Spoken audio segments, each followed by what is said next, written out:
Merci, oui, désolé d'être arrivé un peu en retard, mais j'ai promis d'être là. Et sincèrement, moi je me pose la question, c'est comment notre pays a pu en arriver là? Comment nous avons pu aussi rapidement basculer dans le renoncement? On le sentait venir, moi j'ai été député pendant 15 ans, lorsque je suis rentré à l'Assemblée nationale en 2007, la quasi-totalité, j'étais à l'époque au groupe socialiste, la quasi-totalité des membres du groupe socialiste étaient pro-israéliens, défendaient l'État d'Israël.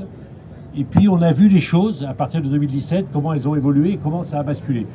Moi j'ai écrit un livre il y a maintenant 5 ans, 6 ans, qui s'appelait les Émirats de la République et qui racontait ce qui allait se passer.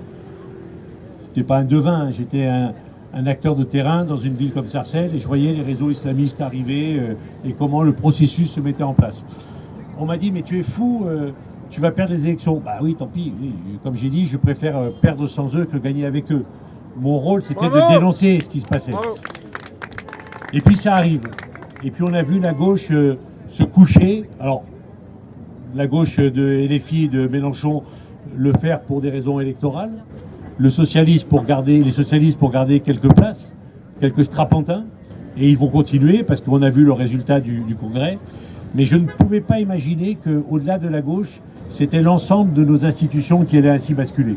Et comment, du soutien à l'État d'Israël, de la lutte contre l'islamisme, on est passé au soutien aux ennemis d'Israël et dire maintenant, comme ça a été dit par certains, qu'il fallait à la rigueur arrêter d'attaquer Gaza parce que le Hamas, oui, bon, maintenant c'est bon, ça suffit.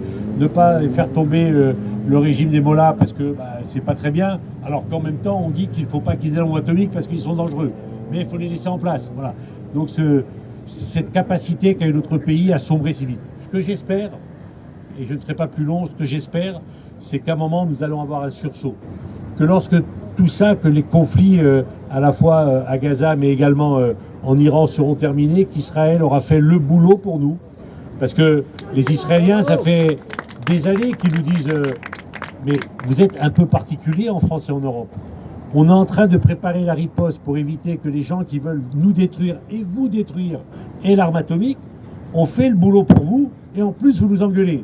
Et en plus vous nous insultez. Et en plus c'est nous les méchants. C'est ça qui se passe aujourd'hui et depuis des années. Mais j'espère que la raison reviendra et qu'une fois que le travail aura été fait, que l'Iran n'aura plus la possibilité avant de nombreuses années d'avoir la bombe atomique, que le Hamas et le Hezbollah auront été mis en état de nuire, peut-être que nous retrouverons un peu d'honneur et que nous serons capables de dire merci à Israël.